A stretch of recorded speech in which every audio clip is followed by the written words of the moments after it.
Baik, silakan duduk Bapak Ibu. Puji Tuhan, salam. Pertama-tama saya mau mengucapkan selamat Natal dan selamat Tahun Baru. Saya kira belum terlambat Bapak Ibu, sekalipun sudah 1 minggu ya, 1 minggu lebih ya. Baik, pada kesempatan ini kita akan belajar satu tema kebenaran yang saya beri judul mengasihi Bapak Ibu. Mengasihi itu merupakan dasar dari kekristenan. Amin. Mengasihi adalah dasar dari kekristenan. Tetapi Bapak Ibu, yang menjadi persoalan yang perlu untuk diperkarakan adalah tidak banyak orang Kristen yang dapat menghidupi kasih seperti yang diajarkan oleh Tuhan, Bapak Ibu. Kasih menjadi sebuah kalimat atau slogan yang begitu mudah diucapkan, tetapi sukar untuk dilakukan, Bapak Ibu. Padahal Bapak Ibu, kasih itu adalah dasar dari kekristenan. Tetapi fakta atau keadaan yang Bapak Ibu lihat, ternyata tidak semua orang Kristen dapat menghidupi kasih. Orang-orang yang masuk di dalam gereja, yang melayani, orang-orang yang terlibat di dalam aktivitas kerohaniawanan, seharusnya mereka adalah orang-orang yang dapat mempraktekkan kasih dengan benar, Bapak Ibu. Tetapi faktanya Bapak Ibu, banyak sekali orang-orang Kristen yang hanya mengucapkan kasih melalui perkataan, tetapi dalam tindakannya, di dalam keseluruhan, ternyata banyak orang Kristen masih menuntut yang ini, menuntut yang itu. Ternyata banyak orang-orang Kristen yang masih menuntut sebuah keadilan, Bapak Ibu. Memang tidak dapat dipungkiri bahwa pada umumnya manusia itu menuntut hukum. Setuju? Pada umumnya Bapak Ibu, Pak, ini kalau si A ini berbuat jahat, ya tentunya harus dihukum. Dan ini sebuah fakta Bapak Ibu. Mengasihi dan hukum ini menjadi dua hal yang perlu untuk diseimbangkan, Bapak Ibu. Karena kalau sampai kita menjadi orang-orang yang hanya berat dihukum tetapi tidak memperhatikan kasih, ini akan merusak kekristenan. Mengapa begitu, Pak? Ya sebab orang Kristen itu dasarnya adalah kasih.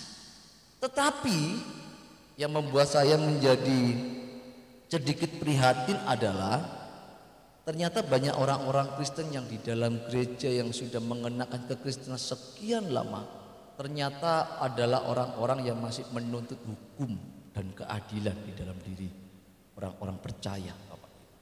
Makanya kita akan belajar kebenaran ini. Maka kita akan melihat terlebih dahulu Matius pasal 22 ayat 36 sampai dengan ayat yang ke-39.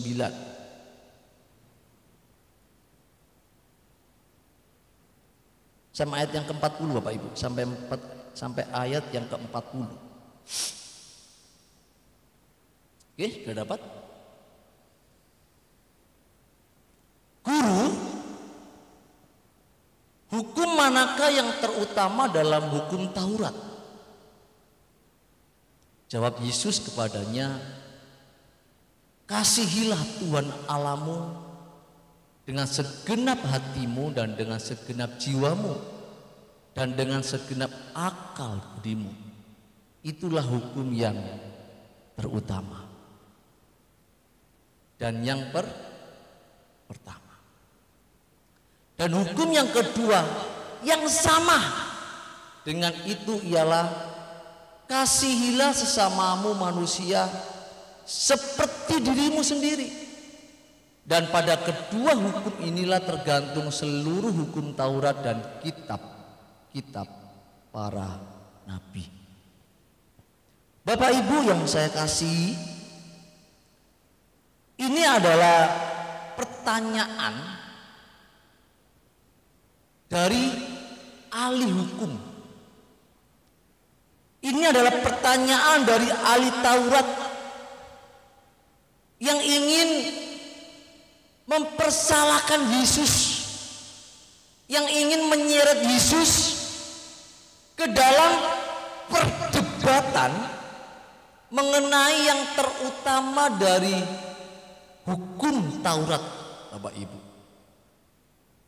perlu Bapak Ibu ketahui bahwa di dalam hukum Taurat itu ada 10 perintah. Dan 10 perintah itu Bapak Ibu telah dikembangkan oleh para rabi itu menjadi 613 perintah. Makanya dikatakan di dalam ayat yang ke-40 dikatakan dan kitab para nabi, hukum-hukum para rabi, Bapak Ibu. Jadi 10 hukum Taurat itu diformulasikan, diutak-utak, dikembangkan oleh para rabi sehingga menjadi 613 perintah yang dikenal dengan nama mitzvah, Bapak Ibu. Jadi dari sekian banyak perintah itu, Yesus diminta untuk menyebutkan manakah yang paling utama. Sementara manusia itu cenderung pasti ke hukum. Betul? Manusia itu memiliki kecenderungan kalau ada sesuatu yang tidak benar pasti minta keadilan, minta justice, menegakkan hukum, Bapak Ibu. Dan para ahli hukum, ahli Taurat adalah orang-orang yang mengerti dengan detail dari butir-butir hukum yang sudah dimiliki ribuan tahun dari nenek moyang mereka. Dan Yesus diminta untuk menyebutkan dari sekian banyak perintah itu mana yang paling utama, mana yang paling utama, yang paling penting. Ini saya melihat memang ahli hukum sengaja supaya Yesus bingung.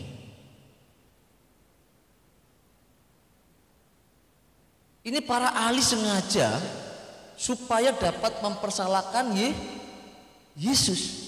Mana yang paling utama? Sebutkan.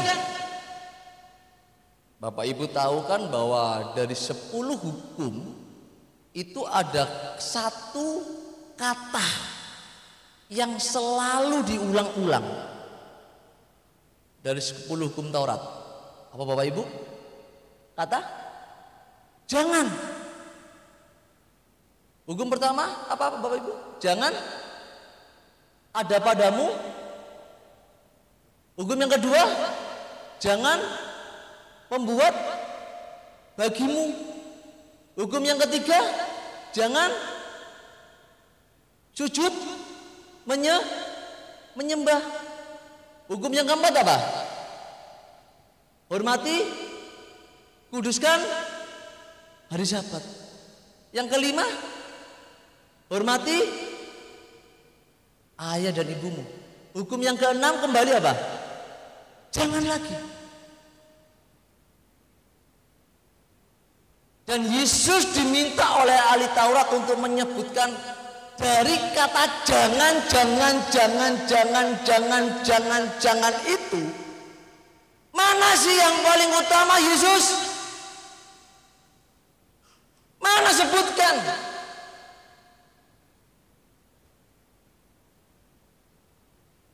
Para ahli Taurat berharap Yesus jadi bingung, Bapak Ibu.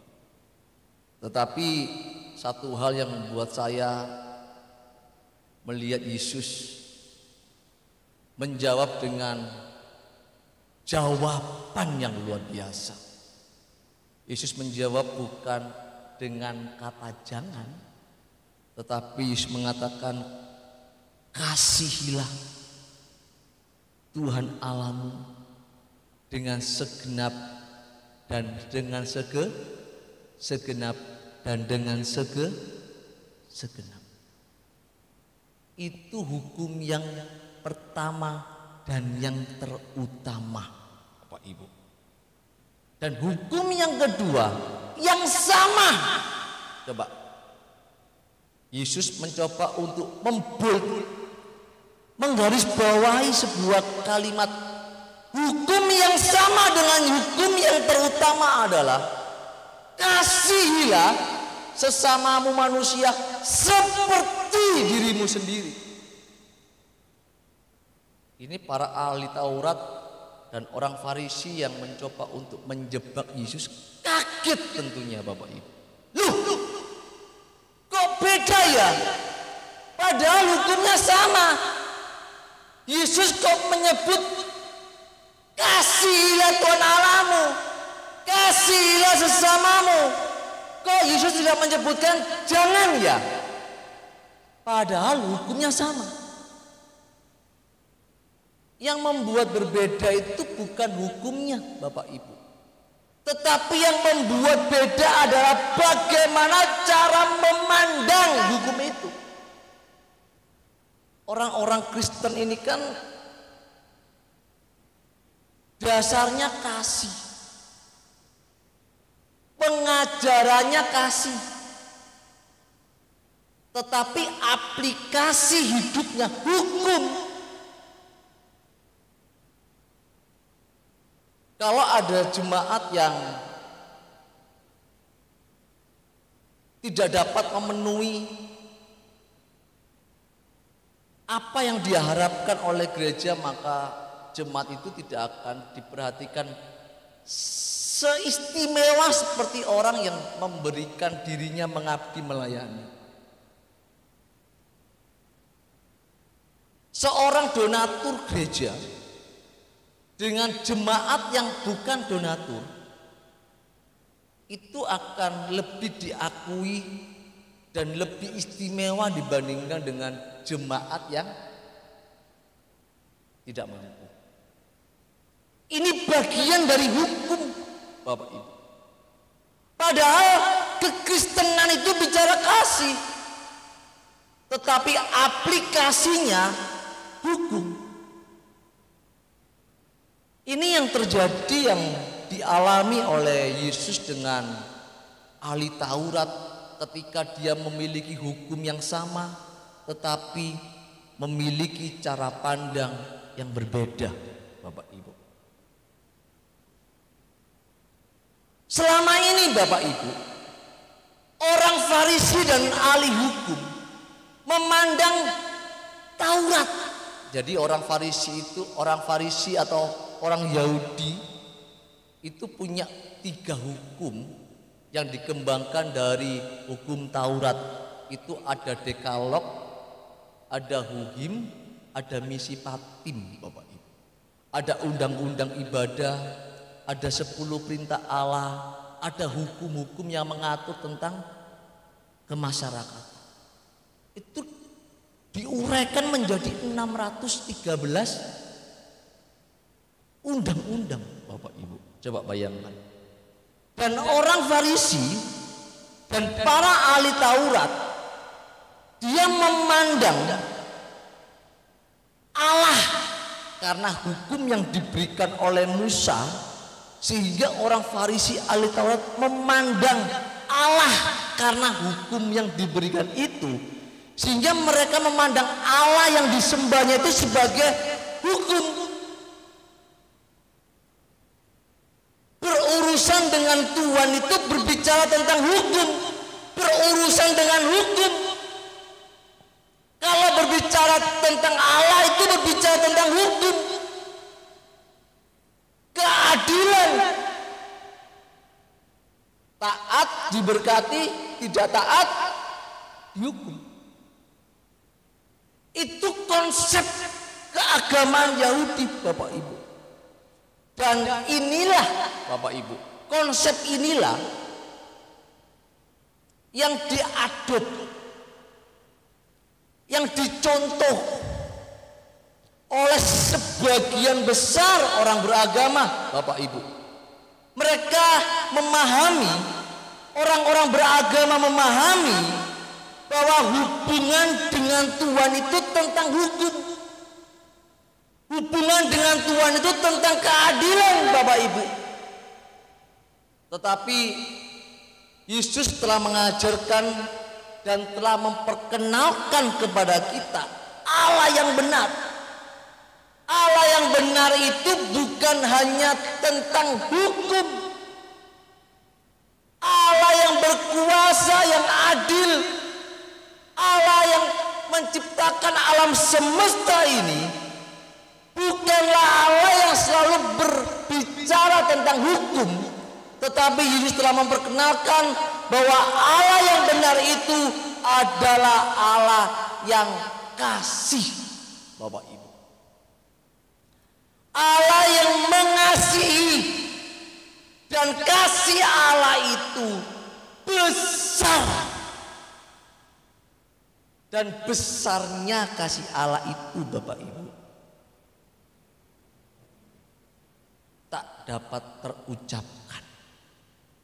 Tak dapat terucapkan. Sehingga ketika Paulus mengatakan bahwa yang paling besar di antara iman, pengharapan, dan kasih, itu yang terbesar adalah kasih. Mengapa? Karena kasih itu besar. Besarnya tak dapat diukur. Dan kekristenan yang diajarkan oleh Yesus itu adalah agama kasih, ajaran kasih. Dan kasih yang diajarkan oleh Yesus haruslah menjadi yang terbesar, Bapak Ibu. Makanya Yesus telah memperkenalkan kepada semua orang percaya bahwa hubungan orang percaya dengan Tuhan dan dengan sesamanya itu bukan tentang hukum, bukan tentang keadilan, tetapi tentang kasih.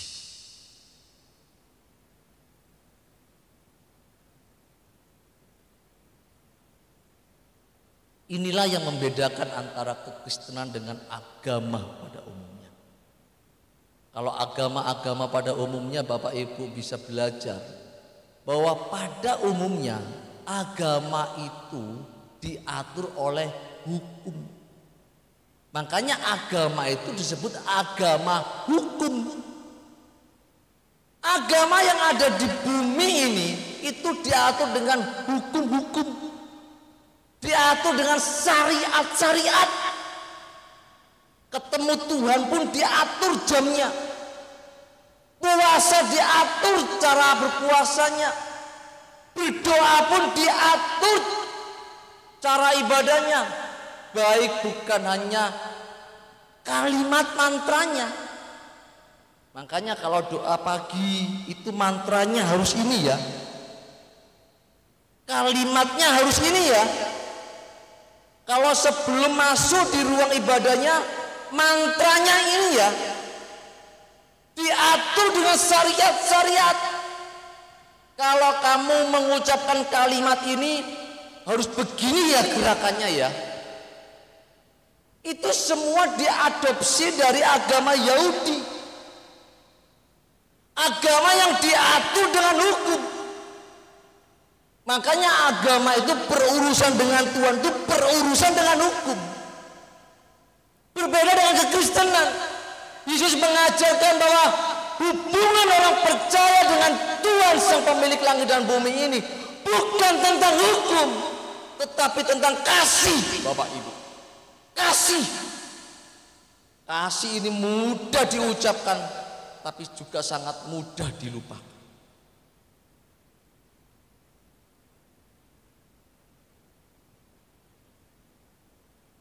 Saya mau sampaikan bahwa kekristenan tidak mengenal hukum, Bapak Ibu. Ngawur Pak Saiful ini. Kalau kekristenan nggak punya hukum, gimana Pak? Orang Kristen itu hukumnya bukan syariat-syariat yang tertulis.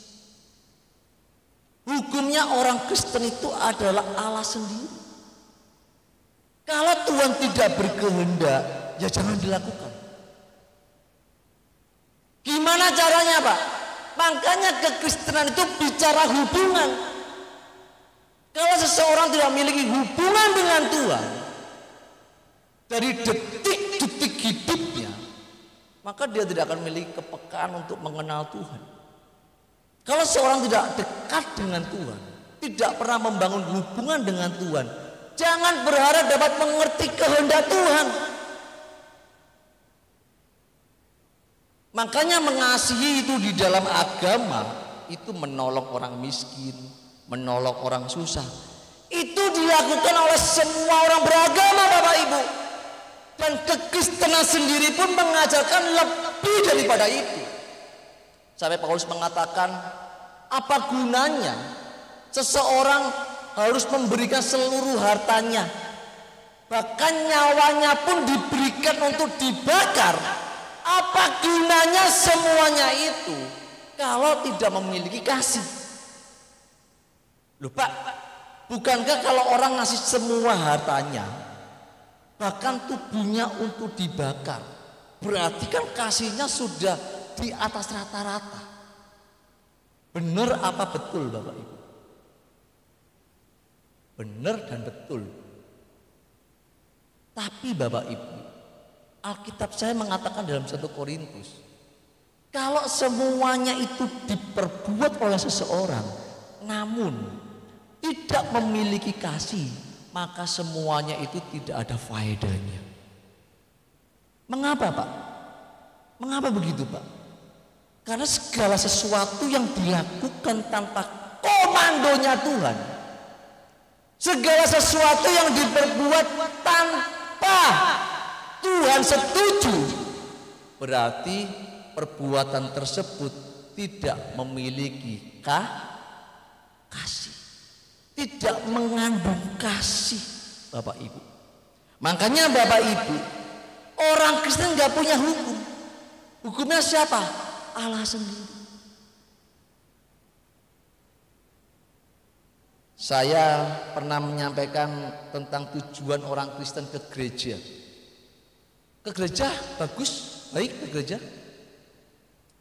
Baik ya. Ada orang yang rajin ke gereja. Kamu kok gak pernah terlambat ya? Gak pernah absen ya ke gereja? Kamu setia ya? Oh iya Pak, saya itu kalau ke gereja itu supaya Bapak dan Ibu gembalanya tahu kalau saya ini itu setia. Loh, ternyata Bapak Ibu, dia tujuan datang ke gereja itu karena absen. Loh Pak Saiful kok bisa menyimpulkan begitu? Loh, tadi kan dia bilang saya datang ke gereja itu supaya Bapak Ibu gembala tahu kalau saya jemaat yang setia. Loh, makanya kalau kamu di gereja itu ongap-angop aja. Kenapa? Karena tujuan kamu ke gereja itu hanya cuma absen. Pak Gembala, Ibu Gembala, ini batang hidungku, absen ya.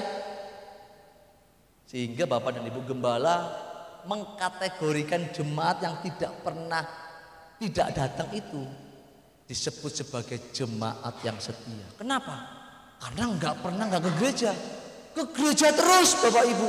Sekalipun ongap-angop di gereja, tidur, main handphone, begitu Bapak Ibu. Ada juga yang ke gereja tujuan cuma satu. Anak muda, lirik, siapa yang bisa digebet ya? Ada loh, Bapak Ibu. Ada juga jemaah yang datang ke gereja tujuannya cari siapa yang bisa diutangi ya. Ada loh Bapak Ibu. Jadi orang datang ke gereja itu tujuannya macam-macam. Tapi ada satu hal yang perlu Bapak Ibu perhatikan, bahwa tujuan ke gereja yang benar itu adalah ketika orang persiapkan dirinya, aku mau datang ke gereja tujuannya supaya aku mau belajar kebenaran. Makanya aku persiapkan diriku baik-baik. Aku nggak boleh terlalu capek, aku nggak boleh lelah, supaya nanti ketika pemberitaan firman disampaikan, aku bisa fokus. Dari sekian orang tadi, yang paling benar ke gereja siapa? Orang terakhir ya, setuju? Tetapi yang lainnya itu ke gereja juga. Tapi saya mau katakan bahwa yang lainnya itu kurang tepat. Tapi saya tadi sampaikan di depan, ke gereja itu baik. Baik. Tetapi kalau ke gereja tujuannya dari orang yang pertama, kedua, ketiga, dan keempat, bukan yang terakhir, maka tujuan ke gerejamu itu menjadi sia-sia. Amin. Apakah itu bagian dari hukum kekristenan, Pak? Kekristenan tidak punya hukum. Makanya kalau dulu belum ada ibadah online, orang kalau nggak ke gereja, jemaatnya berkurang, gembalanya bingung, betul nggak? Kemudian ketika pandemi online diberlakukan, waduh, gembala bingung. Kenapa? Nggak ada persembahan. Sampai ada beberapa gembala yang ekstrim itu kirim amplop ke jemaatnya supaya bayar perpuluhan. Kenapa? Nggak ada persembahan. Dan hari ini online masih berjalan, onset pun berjalan. Sebetulnya itu tidak mempengaruhi sebetulnya. Kenapa? Karena itu tidak masuk di dalam hukum kekristenan. Cuma alangkah baiknya kalau ibadah itu onset, duduk, itu kimistrinya dapat. Amin. Transfer gelombang rohaninya itu dapat. Tapi kalau di rumah itu nggak bisa fokus, Bapak Ibu. Tapi dengan berjalannya waktu ini, karena saya sering ibadah online, ya mau nggak mau saya harus melayani online juga. Jadi khotbah online itu awal-awalnya saya masih bingung. Tapi sekarang kalau Pak Saiful besok melayani ya, ibadah persekutuan online gitu ya. Sudah biasa Bapak Ibu.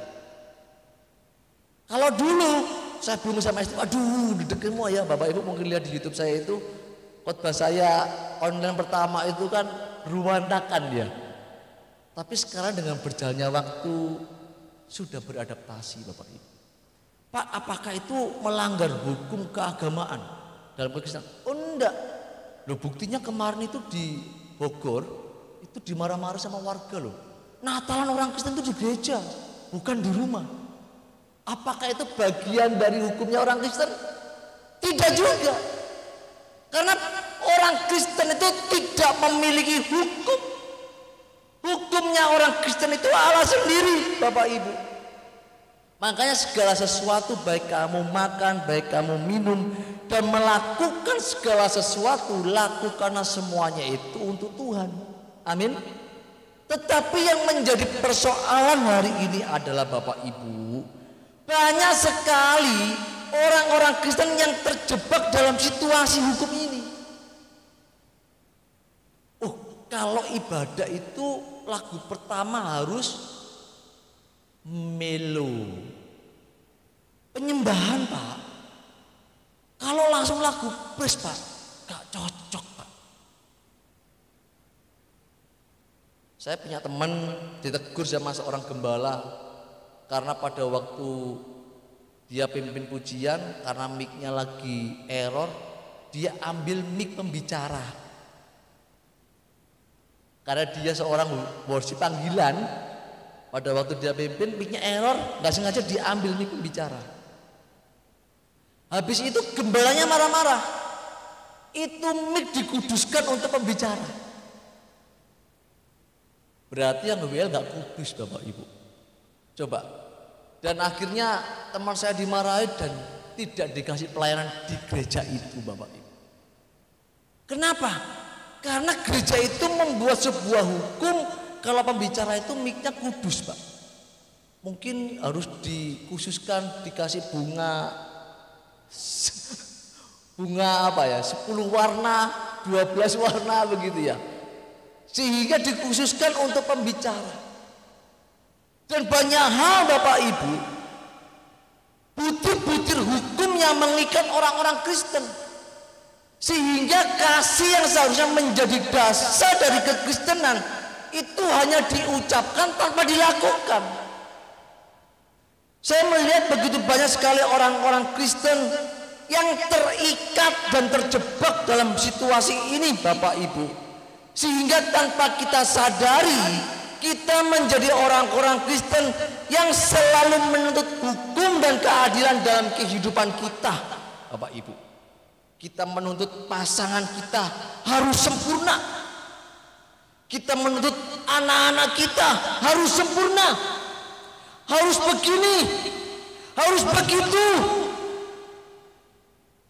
Sehingga tidak sedikit Bapak Ibu, keluarga-keluarga Kristen yang hancur karena hendak menegakkan hukum dan keadilan dengan tidak tepat, Bapak Ibu. Coba bayangkan kalau Bapak Ibu membuat sebuah keluarga yang menegakkan disiplin, keadilan dan hukum yang tegak. Kira-kira Bapak Ibu, anaknya melanggar sedikit aja dihukum, setuju?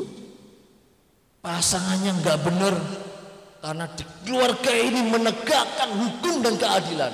Karena kamu melanggar dihukum.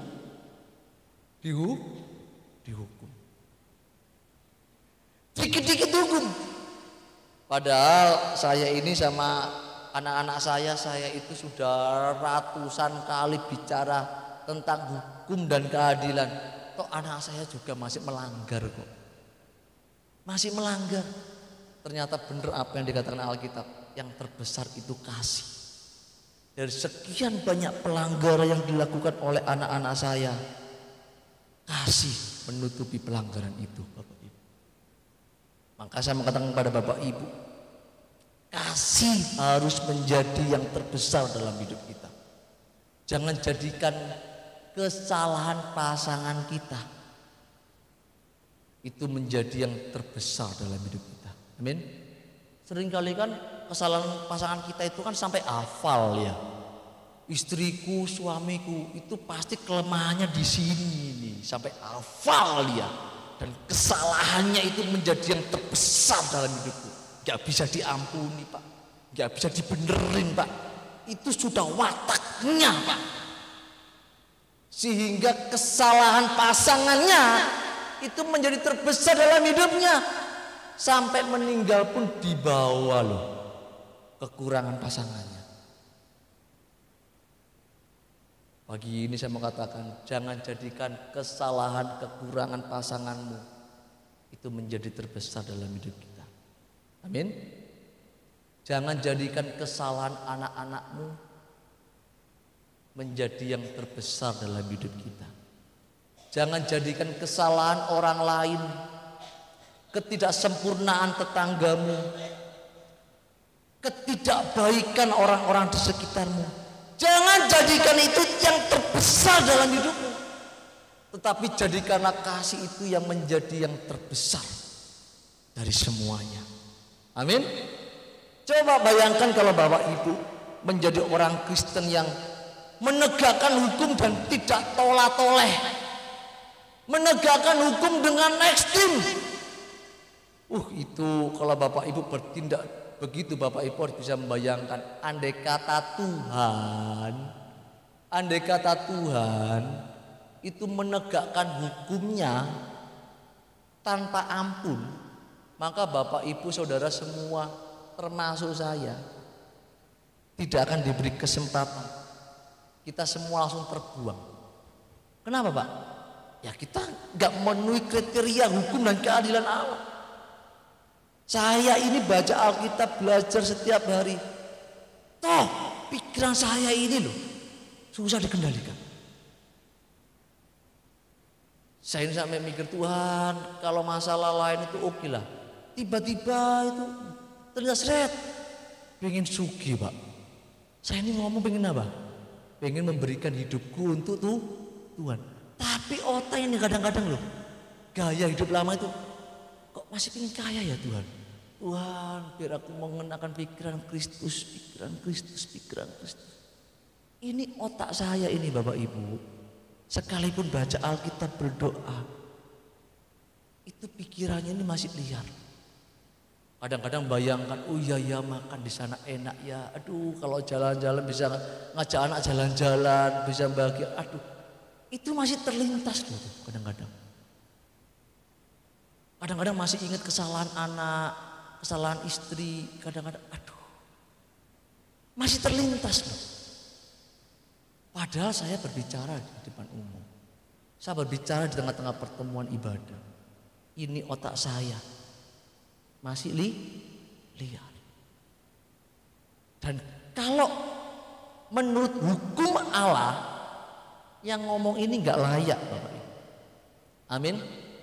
Makanya Bapak Ibu, seandainya Allah menegakkan hukumnya dengan tegak, maka kita semua tidak akan mendapat tempat pengampunan. Kita semua akan dibuang, terpisah dari Allah selama-lamanya. Tetapi Alkitab saya mengatakan bahwa karena begitu besar kasih Allah, sehingga Allah Bapa harus menyerahkan anaknya yang tunggal, supaya setiap orang yang percaya tidak binasa. Dan karena begitu besarnya kasih Allah itu, maka semua manusia senantiasa diberikan kesempatan demi kesempatan. Kita bisa menikmati Natal dari tahun demi tahun. Kita bisa melewati tahun baru demi tahun baru. Amin. Masalahnya begini, kalau Bapak Ibu kesempatan terus diberikan oleh Allah, tapi tidak bersedia untuk berubah, dilaknat nanti sama Tuhan. Bener. Sampai kapan Bapak Ibu kita menjadi orang yang mengabaikan atau memandang rendah kesempatan yang diberikan oleh Tuhan? Sekalipun Allah kita memiliki kasih yang terbesar, tapi ingat, pada saatnya tiba nanti, di mana sudah tidak ada kesempatan untuk berbenah, Tuhan akan menegakkan keadilannya. Dan orang-orang yang tidak berubah dari kesempatan-kesempatan yang diberikan oleh Tuhan itu, maka kita akan dihukum dan terpisah dari Allah selama-lamanya. Makanya kasih dan hukum itu harus balance. Amin. Harus imbang. Pak, berarti Bapak ini kalau kita mengutamakan kasih berarti mengenyampingkan hukum. Oh enggak. Hukum itu penting untuk mengatur. Tetapi kita sebagai orang Kristen harus melihat seperti Yesus melihat hukum. Amin. Kalau orang Farisi melihat hukum itu menuntut, tetapi Yesus melihat hukum itu sebagai kasih. Itu keren Bapak Ibu. Kalau orang Farisi melihat hukum itu hanya menuntut, sebetulnya tidak salah. Saya katakan, kok begitu Pak? Iya, karena hukum itu punya nilai. Nilainya hukum itu apa Bapak Ibu? Berapa nilainya hukum itu? Nilainya hukum itu apa? Harus seimbang. Makanya pengadilan Pengadilan itu lambangnya pengadilan enggak, Pak? Timbangan. Kenapa timbangan, Pak? Supaya seimbang. Hukum itu keseimbangan, kesetaraan, keadilan, Bapak Ibu. Makanya hukum itu nilainya 1:1. Kalau Bapak Ibu memukul, berarti tak pukul. Pak Kus mukul saya, tak pukul, Pak. Adil? Adil? Gigi ganti gigi, adil enggak? Mata ganti mata, adil? Kalau Bapak Ibu tidak menyapa saya, ya saya berhak dong nggak menyapa. Berhak dong? Kalau Bapak Ibu marah sama saya juga berhak marah kepada Ibu. Saya juga berhak marah kepada Bapak. Adil? Adil? Adil ya? Itu hukum. Hukum itu begitu wajahnya, Bapak Ibu. Keseimbangan. Dan di mata dunia, hukum itu tidak salah untuk mengatur. Amin. Dan di dunia ini Bapak Ibu, hukum itu dibutuhkan. Hukum itu dibutuhkan supaya ada keseimbangan, Bapak Ibu. Kalau kamu memberi, ya aku beri. Tonggoku itu, tetanggaku itu, orang itu kalau masak sering ngirimi. Ya karena dia suka memberi, ya aku juga balas memberi. Tapi yang tetangga sebelah kanan gak pernah ngasih. Ya aku kalau dari jalan-jalan beli oleh-oleh, ya gak ada ngasih, gak pernah ngasih kok. Karena bapak ibu ngasih, tak kasih. 1:1.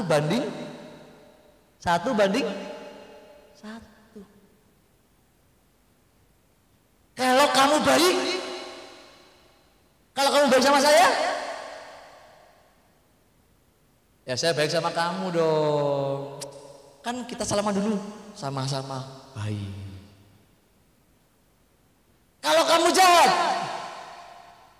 ya aku jahat sama kamu. Itu hukum 1:1, Bapak Ibu. Ini keadilan, Bapak Ibu.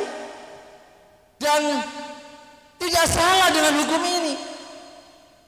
Tetapi masalahnya adalah karena dunia memandang ini tidak salah, sehingga kita terjebak di sini, Bapak Ibu. Kita melihat hukum itu seperti orang Farisi melihat hukum.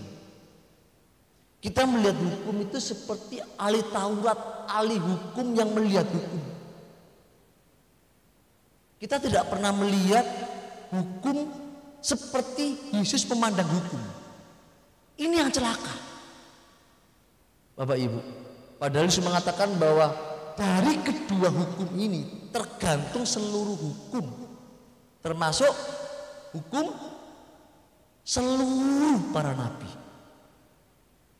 Kita terjebak di sini, Bapak Ibu. Makanya kita harus melihat bagaimana Pak dengan kasih. Yesus memandang hukum itu dengan cara pandang kasih itu gimana, Pak? Kita melihat yuk ayatnya yuk. Di dalam Matius pasal yang ke-5 ayat 38 sampai dengan ayat yang ke-44. Saya akan bacakan. Matius pasal yang ke-5 ayat 38 sampai dengan ayat yang ke-44. Demikian firman Tuhan. Kamu telah mendengar firman, mata ganti mata.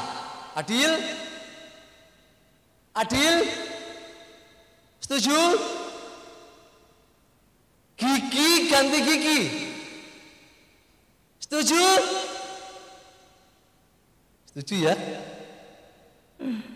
Tetapi Yesus berkata kepada mereka, Janganlah kamu melawan orang yang berbuat jahat kepadamu. Adil? Hah? Adil ini Bapak Ibu? Jangan kamu melawan orang yang berbuat jahat kepadamu. Orang berbuat jahat sama kita loh. Kita diam aja kata Tuhan. Gak adil ini Tuhan. Gimana sih orang yang berbuat jahat sama saya gak boleh ngelawan Tuhan. Gak adil ini Tuhan, gak adil ini. Terus gak berhenti di situ Bapak Ibu.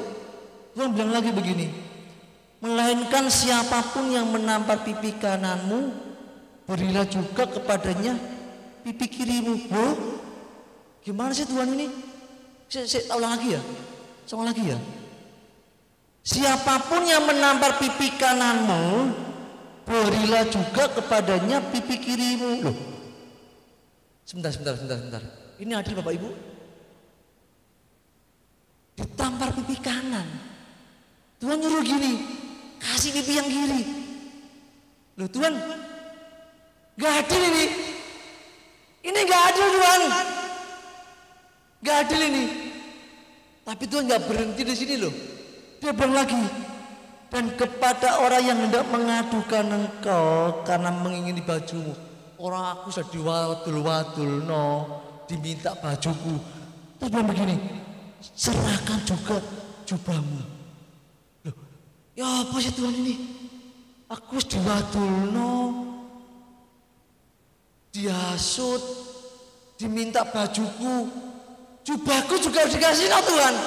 Kasih Gak adil nih Tuhan, gak adil. Ini gak adil Tuhan. Gak berhenti di sini lah Tuhan ngajar lagi. Dan siapapun yang memaksa engkau berjalan sejauh 1 mil, dipaksa jalan 1 mil. Namanya dipaksa itu kan diapakan? Dipaksa itu enggak apa? Dipaksa itu. Dipaksa enggak Bapak Ibu? Dipaksa loh. Bukan dengan keikhlasan, tapi dipaksain apa enggak Bapak Ibu? Tuhan dipaksa nih Tuhan jalan 1 mil. Terus Tuhan bilang begini, berjalan bersama dia, dengan dia 2 mil. Gak adil Tuhan, gak adil ini. Gak adil ini Tuhan. Berilah kepada orang yang meminta kepadamu. Ya lah ono Tuhan, lah gak ono ya apa? Beri pokoknya wis. Waduh gak adil ini Tuhan, aku juga butuh ya Tuhan. Butuh juga ini aku Tuhan. Janganlah menolak orang yang mau meminjam daripadamu. Ini banyak orang yang minjem. Tapi Tuhan bilang, jangan jauhi orang yang suka utang. Gak ada yang amin. Pak saya salah Pak, saya aminkan aja kata saya Pak ya. Kan seringkali kalau ada jemaat yang suka ngutang, tetangga suka ngutang, apa yang Bapak Ibu lakukan? Menjauhi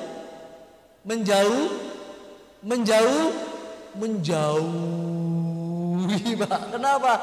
Orang itu punya julukan si penghutang Pak. Jadi di mana-mana itu semua orang deratan diutangi Pak. Terus Pak, yang membuat kita jengkel apa? Gak pernah bayar Pak. Makanya Bapak Ibu Alkitab bilang begini, janganlah Bapak Ibu menolak orang yang mau meminjam dari padamu. Gak duit Tuhan, ya jangan kamu menolak dia, kasih seberapapun yang kamu punya.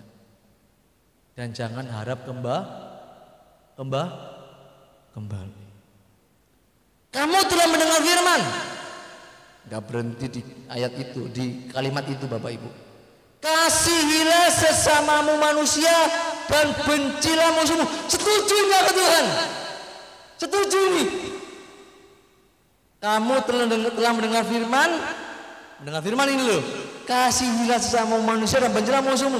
Setuju nggak ke Tuhan? Tapi Tuhan bilang begini, enggak, bukan, belum berhenti aku ngomong ini, belum berhenti nih yang ngomong ini, dengerin yang terakhir ini ya. Tetapi aku berkata kepadamu, kasihilah kasihilah musuhmu. Lemes ini aku tuh.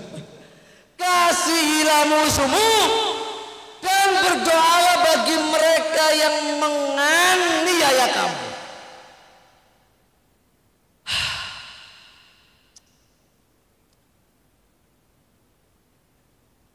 Kristen kok ngajarnya begini toh Tuhan. Ini kalau dari sisi hukum gak adil. Amin. Dari sisi hukum gak adil ini. Tetapi Tuhan hendak mengajarkan kepada kita. Hendaknya kamu melihat hukum itu seperti aku melihat anakku. Kalau kamu melihat hukum dunia ini, jangan kamu melihat dengan cara ahli hukum. Jangan melihat hukum itu seperti ahli Taurat dan orang Farisi. Kamu kalau melihat hukum itu contoh aku. Bagaimana aku melihat hukum itu anakku. Kalau kamu belum bisa memahami yang aku ajarkan ini, aku bisa memahaminya nak.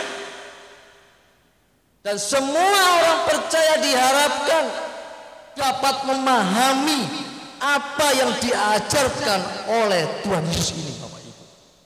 Karena Yesus telah mengajarkan semuanya itu. Dan dari sisi kasih Tuhan dapat memahaminya. Berat Pak? Yang bilang mudah siapa? Kalau Bapak Ibu masih duniawi, sininya masih menuntut hukum dan keadilan, tidak akan dapat memahami kebenaran ini Bapak Ibu.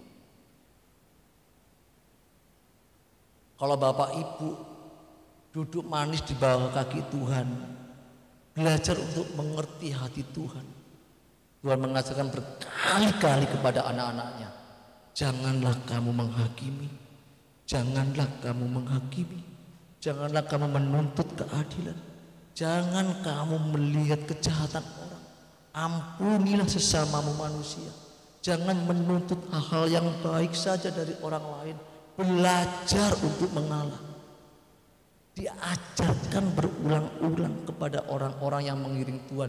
Dan diharapkan Bapak Ibu, kebenaran itu merasuk, merubah cara pikir kita, merubah cara pandang kita melihat hukum Bapak Ibu. Supaya ketika kita merasuk menjadi satu dengan kebenaran itu, kita dapat memahami bahwa aku tidak boleh menghakimi. Kalau ada seorang jatuh dalam dosa, aku nggak boleh menghakimi. Kalau ada orang berbuat jahat, aku tidak boleh menghukum. Kalau ada saudaraku memiliki kekurangan, aku tidak boleh menghakimi dan mengadili dia. Kalau ada orang berbuat tidak adil kepadaku, aku tidak menuntut keadilan itu.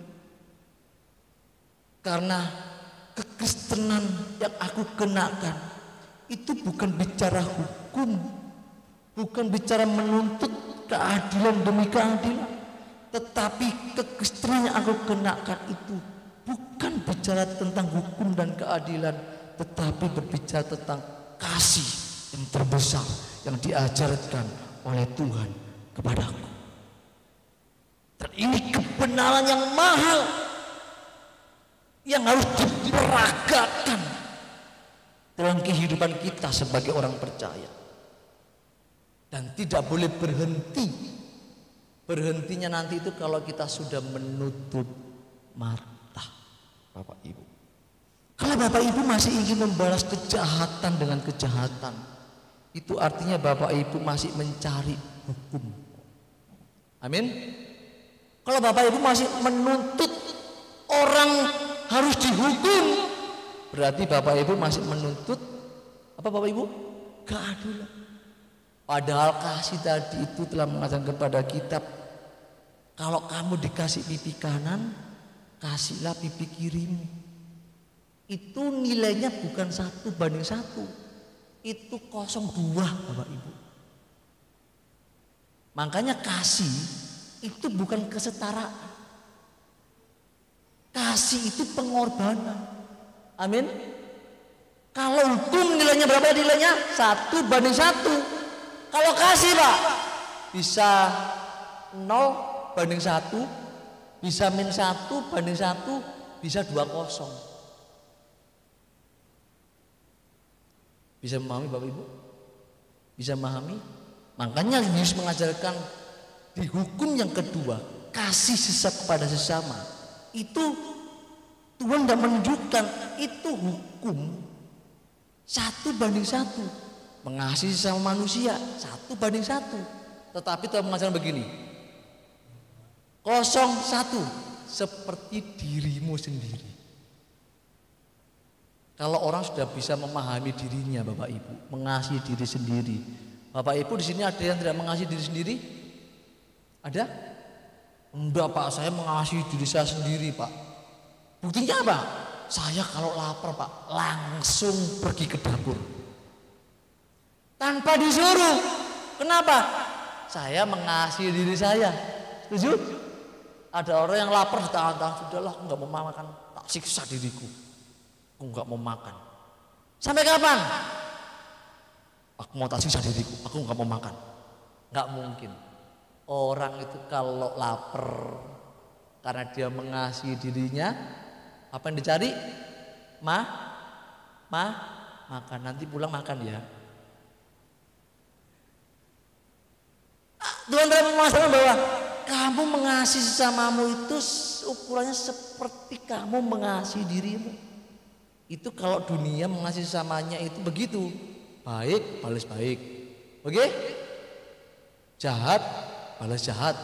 Tetapi Yesus mengajarkan, kalau aku mengajarkan kepadamu orang berbuat baik lebih baik dari dia kamu. Amin.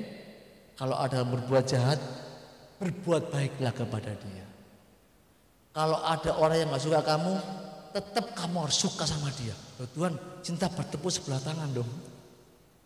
Gak apa-apa. Tuhan mengajarkan tetap mengasihi dia.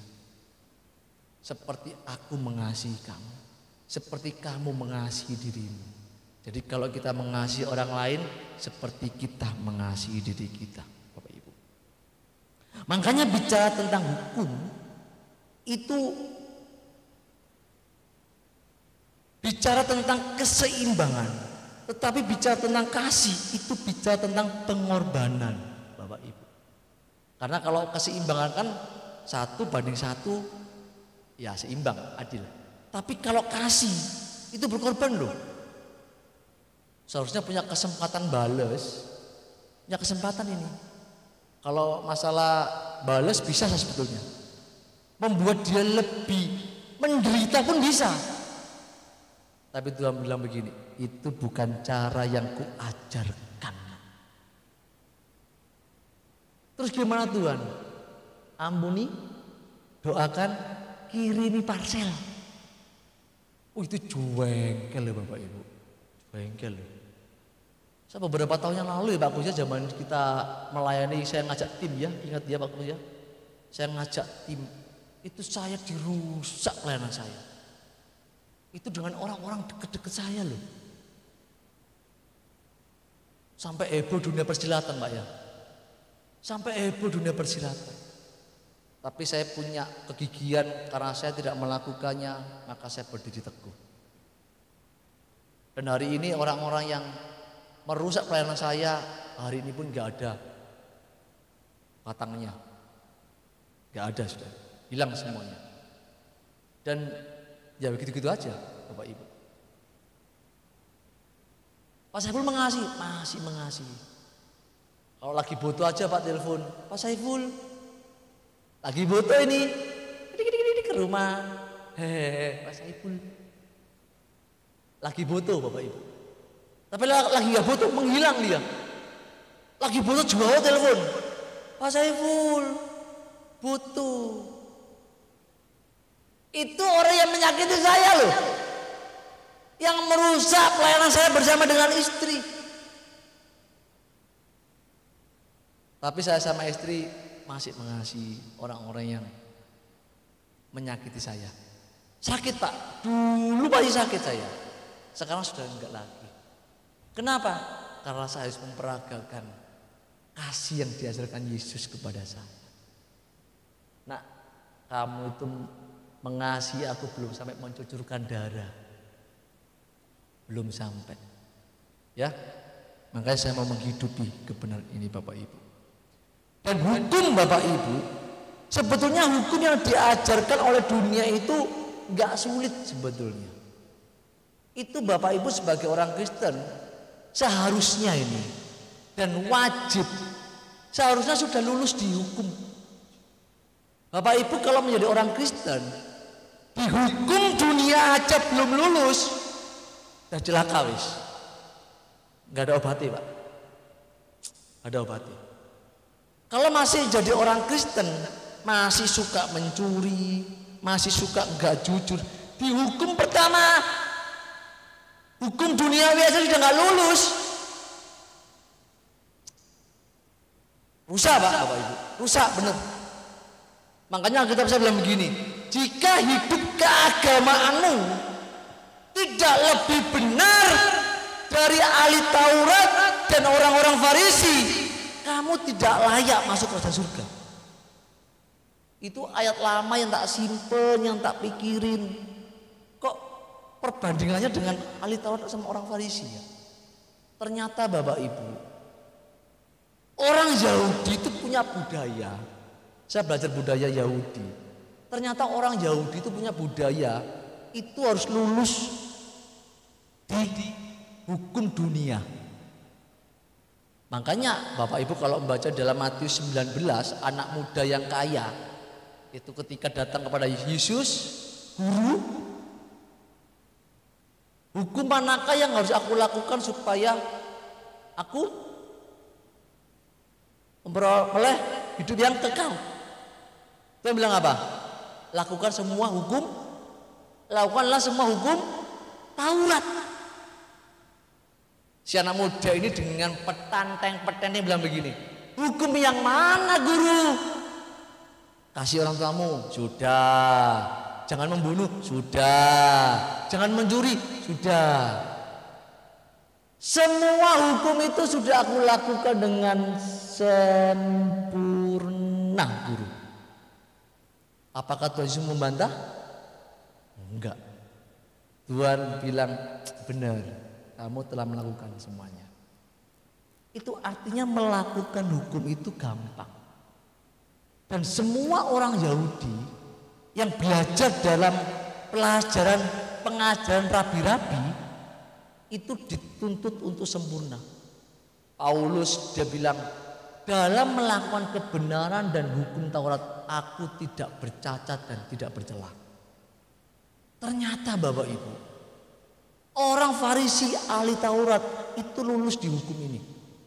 Makanya kita bilang begini, jika hidup keagamaanmu tidak lebih baik dari mereka, kita nggak layak diselamatkan. Wow, terus gimana Pak? Harus lulus di sini. Kenapa kau harus lulus Pak? Karena hukum dunia itu mudah. Yang sulit itu kasih. Mengapa kasih sulit Pak? Karena kasih itu mengandung pengorbanan. Kasih itu tidak terbatas pengorbanannya. Dan kasih itu Bapak Ibu tidak cukup diucapkan. Kasih itu dapat dirasakan.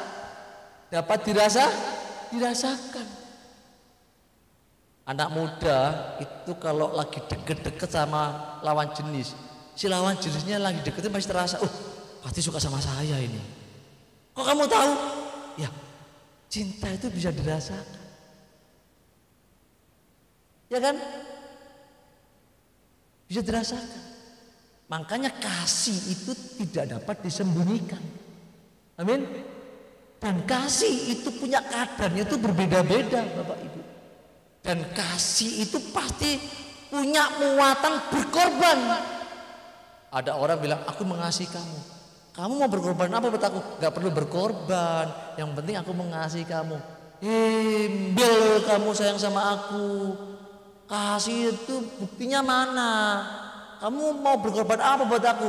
Gak perlu berkorban, yang penting aku mengasihi kamu. Hele, gombal kamu gak mengasihi aku. Kenapa sih satunya bilang gombal-gombalin? Karena dia tidak mau berkorban. Amin. Karena kasih itu punya identitas. Apa identitasnya? Berkorban. Jadi kalau Bapak Ibu bilang aku mengasihi Tuhan tanpa berkorban, berarti kasih yang kau ucapkan itu kasih seperti yang diucapkan oleh orang gila. Tahu orang gila? Ngomong dewi kan? Ngomong dewi. Orang gila itu ngomong kasih, cinta, tapi gak ngerti. Kalau Bapak Ibu menjadi orang yang ngerti dan benar-benar tahu bahwa mengasihi itu butuh pengorbanan, maka Bapak Ibu ketika ngomong Tuhan aku mengasihi engkau, itu artinya Bapak Ibu harus gak berani dengan tegas ngomongnya, harus berkorban. Pengorbanan kita kepada Tuhan itu membuat hubungan kasih kita dengan Tuhan itu menjadi hubungan yang intim, menjadi hubungan yang mesra, Bapak Ibu. Tapi seringkali kita ini membuat retak kemesraan kita dengan Tuhan itu karena ada pihak ketiga. Ada pihak ketiga, Bapak Ibu. Rumah tangga suami istri bisa pecah. Kenapa? Karena ada pihak ketiga, Pak. Dulu kasih yang dibangun antara suami istri begitu mesra, hanya hitungan bulan retak. Keretakan itu tak tertembel apa ya? Retakan itu tak tertolong, Bapak Ibu, sehingga semakin lama semakin parah, sehingga batra rumah tangga itu akhirnya kandas, tenggelam, hanyut, dan rusaklah rumah tangga itu. Cinta kasih kepada Tuhan yang isinya pengorbanan itu, Bapak Ibu, seharusnya tidak boleh ada pihak ketiga. Pihak ketiga itu apa sih? Ingin tahu Bapak Ibu? Hah? Ingin tahu? Pihak ketiga itu siapa Bapak Ibu?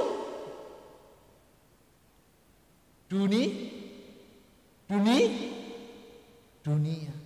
Makanya barang siapa mengasihi dunia,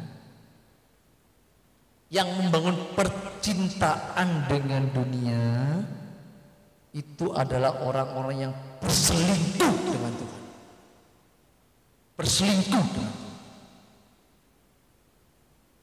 Makanya saya ini seringkali bicara bahwa tinggalkan dunia. Itu artinya supaya hubungan Bapak Ibu dengan Tuhan, kemesraan dengan Tuhan itu tidak menjadi rusak.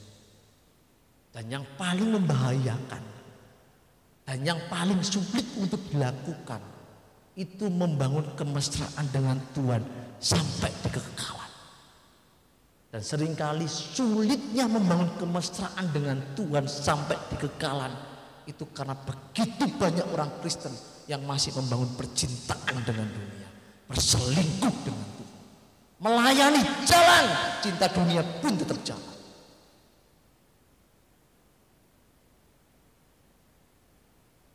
Pagi hari ini saya mengajak Bapak Ibu semuanya, ayo kebenaran ini biarlah mengoyakkan hati kita, supaya kita boleh membangun kasih seperti yang diajarkan oleh Tuhan. Hukum-hukum tidak mengikat saya, tetapi hukum-hukum yang ada di dunia ini aku memandangi dengan cara Tuhan.